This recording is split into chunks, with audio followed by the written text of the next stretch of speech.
क्या युद्ध को जल्दी निपटाने के लिए ताबड़तोड़ किलिंग हो रही है?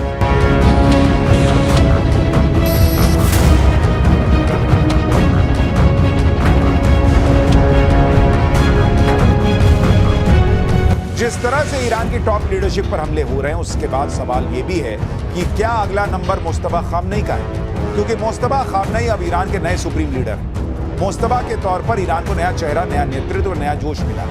इस जोश को ठंडा करने के लिए ट्रंप मुस्तफा को भी टारगेट कर सकते हैं। ट्रंप को मजबूरी में यह सब करना पड़ रहा है, वो दिखा रहे हैं, क्योंकि हर मामले के एक्सपर्ट बनते थे, लेकिन ईरान के मामले में ऐसा फंस गए कि लोग मजाक उड़ा रहे हैं। भाई ट्रंप कितने बड़े लफ्फाज हैं, कितना लंबा लंबा फेंकते हैं। उनका एक वीडियो वायरल हो रहा है। ये भाई साहब हर चीज के एक्सपर्ट हैं। भाई साहब ये लिस्ट लंबी है। ये आदमी इतना बड़ा लफ्फाज है कि ये हर चीज में इनकी लाइन है कि मुझसे बेहतर कोई नहीं जानता। वो क्या राजपाल यादव का सीन है ना कि मैं सब जानता हूं सर। ये भाई साहब वही है, मैं सब जानता हूं, मुझसे बेहतर कोई नहीं जानता। इसी लफ्फाजी के चक्कर में इन्होंने दुनिया को फंसा दिया।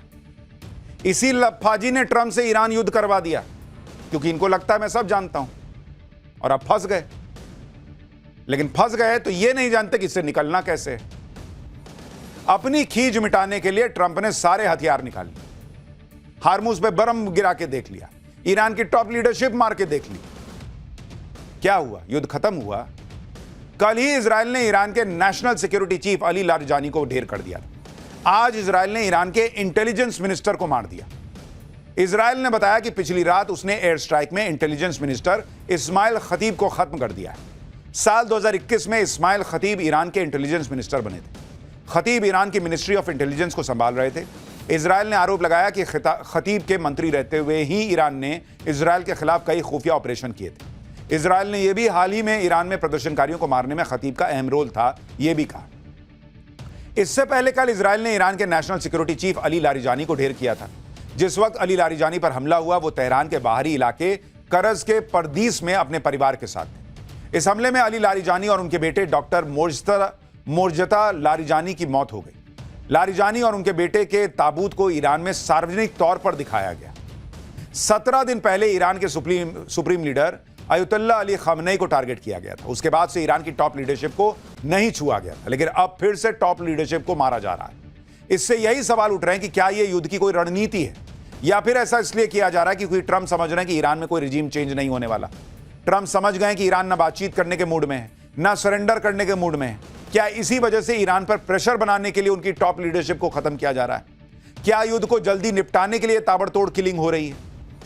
जिस तरह से ईरान की टॉप लीडरशिप पर हमले हो रहे हैं, उसके बाद सवाल यह भी है कि क्या अगला नंबर मुस्तफा खामनेई का है, क्योंकि मुस्तफा खामनेई अब ईरान के नए सुप्रीम लीडर हैं। मुस्तफा के तौर पर ईरान को नया चेहरा, नया नेतृत्व और नया जोश मिला है। इस जोश को ठंडा करने के लिए ट्रंप मुस्तफा को भी टारगेट कर सकते हैं। उधर इजराइल यह दावा कर रहा है कि अभी तो कई और सरप्राइज बचे हुए हैं। ट्रंप शायद इस गलतफहमी में है कि अगर वो ईरान की टॉप लीडरशिप को मारते चले जाएंगे, मुस्तफा खामनेई को भी उड़ा देंगे, हॉर्मुज स्ट्रेट को खुलवा देंगे, खार्ग आइलैंड पर कब्जा कर लेंगे, तो ईरान को हरा देंगे। लेकिन ईरान अलग लेवल पर है बॉस। आज ईरान से अली लारिजानी के जनाजे पर जो भीड़ उमड़ी है, उसे देखकर तो साफ लग रहा है कि ईरान झुकने वाला नहीं है। आप भीड़ को देखिए बॉस। अली लारिजानी के जनाजे में जुटी इस भीड़ को देखिए। डोनाल्ड ट्रंप के एक्शन ने ईरान को और एकजुट कर दिया है। अब वहां कट्टरपंथ की बात ही नहीं हो रही, अब वहां नेशनलिज्म की बात हो रही है। वहां राष्ट्रवाद जाग रहा है कि भाई हमको सबको एक रहना है, कट्टरवाद तो बाद में देख लेंगे। और इनको पता है कि चारों तरफ बम फट रहा है, फिर भी इतनी पब्लिक आई हुई है। अली लारिजानी के जनाजे में जुटी ये भीड़ मैसेज दे रही है कि ईरान किसी भी कुर्बानी के लिए तैयार है। ईरान के विदेश मंत्री अब्बास अरागची भी कह रहे हैं कि हमें अपनी जान में देने में कोई हिचक नहीं है। भाई वो कह रहे हैं खुल के। ईरान के विदेश मंत्री ने कहा कि किसी एक व्यक्ति का मारे जाने से स्ट्रक्चर पर कोई असर नहीं पड़ेगा।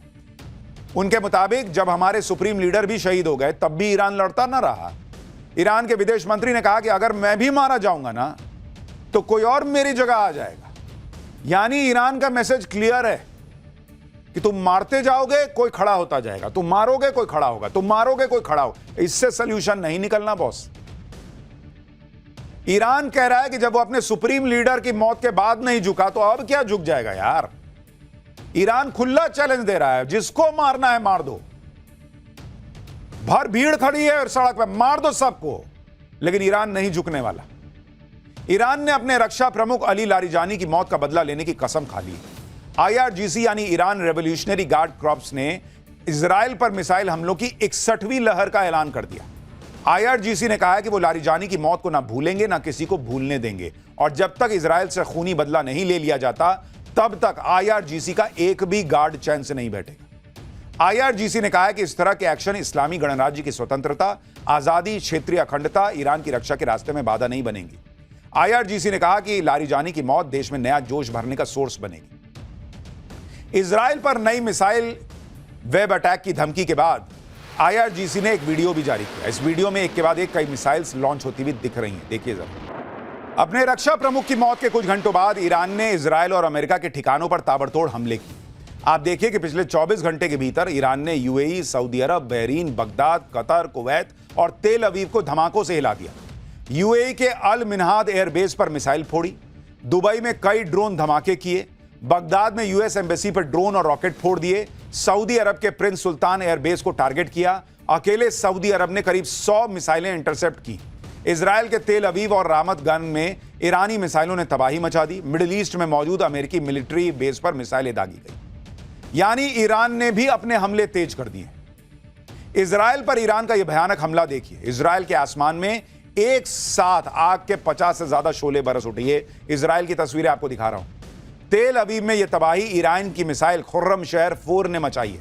ईरान की बैलिस्टिक मिसाइल्स का ये क्लस्टर एमिनिशंस ने तेल अवीव से लेकर रामत गान तक कहर बरसा दिया। ईरान की इस बैलिस्टिक मिसाइल के क्लस्टर म्यूनिशंस जहां जहां गिरे वहां कैसी तबाही मची है आप खुद देखिए। यह तेल अवीव का अंडरग्राउंड सेविडोर रेलवे स्टेशन है।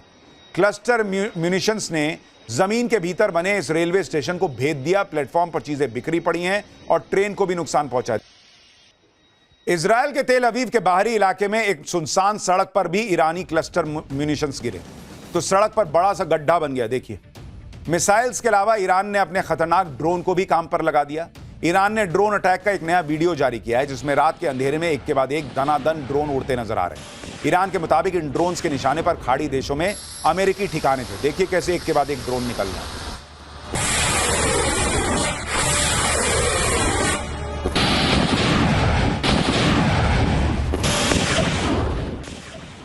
इजराइल के डिफेंस सिस्टम को छकाते हुए ईरान की मिसाइल तेल अवीव में एक अपार्टमेंट पर जा गिरी, जिसके बाद पूरे इलाके में कोहराम मच गया। अपार्टमेंट के कई फ्लोर पर आग लग गई, पार्किंग में खड़ी कई गाड़ियां जल गईं।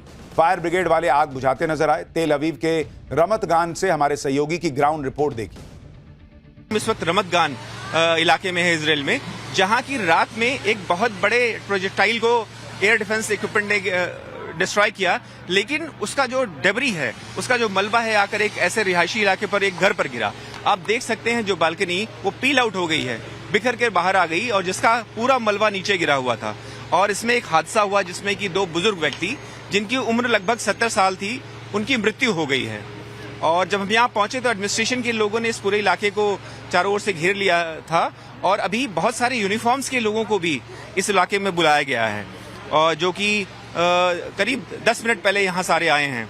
और उसी अभी और आगे आप देखेंगे कि एडमिनिस्ट्रेशन का जो लोग हैं वो इस इलाके से टेलटेल साइन को भी हटा रहे हैं।